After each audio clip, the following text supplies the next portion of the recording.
Donc nous allons voir la particularité de la fenêtre calque sous Illustrator. Donc je vais juste la dégager de ma barre d'outils qui est sur la droite, sur la barre des fenêtres ici. Et on va voir ce qui se passe dès que je génère des objets. Par exemple, dans un premier temps, je vais faire un rectangle rouge, ici.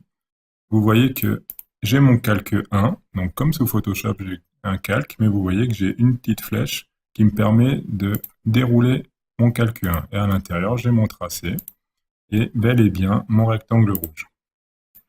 Par exemple, si je crée un deuxième objet, à savoir un cercle violet, vous voyez que ça va. J'ai pas créé ce cercle dans un nouveau calque, c'est toujours dans mon calque 1, mais j'ai deux tracés bel et bien indépendants l'un de l'autre. Et à tout moment, comme sous Photoshop, je vais pouvoir les passer les uns au-dessus des autres, etc. Et chaque objet va toujours rester indépendant. Donc ça va permettre une certaine gymnastique. Par exemple, je vais toujours pouvoir manipuler mes deux objets ensemble ou tout simplement mes objets de façon isolée. Donc juste mon cercle violet ou juste mon rectangle rouge. Pareil, les attributs sur ces objets vont pouvoir aussi être modifiés. Par exemple, mon cercle violet va toujours pouvoir être agrandi, rapetissi, découpé, etc. Et ainsi que les couleurs vont pouvoir changer à tout moment. Donc, par exemple, mon cercle violet, je vais le transformer en cercle rose. Et vous voyez, tout se met à jour. Ça ne va pas changer toute la couleur de mon calque, mais bel et bien mon objet, donc mon cercle rose.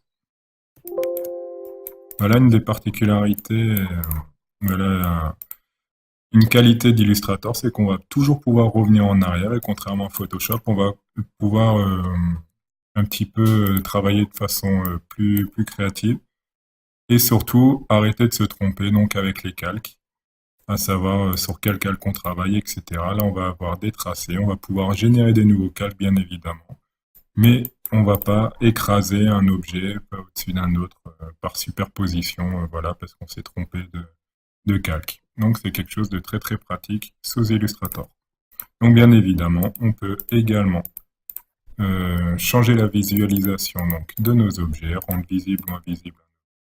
Comme je vous disais, passer l'un au-dessus de l'autre, tel ou tel objet, verrouiller aussi nos calques.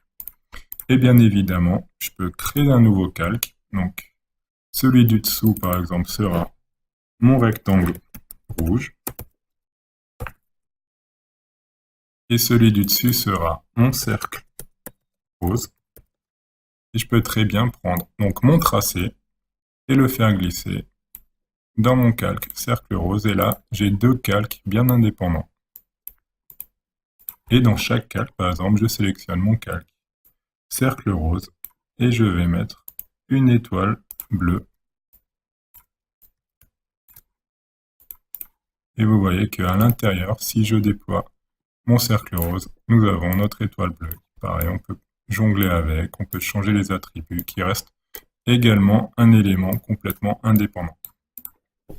Voilà pour la particularité de la fenêtre calque sous Illustrator. C'est vraiment pratique parce que ça permet une certaine gymnastique qu'on ne retrouve pas sur Photoshop. Et là, se tromper de calque va être vraiment pas évident. Donc voilà, ça va être beaucoup plus simple à gérer.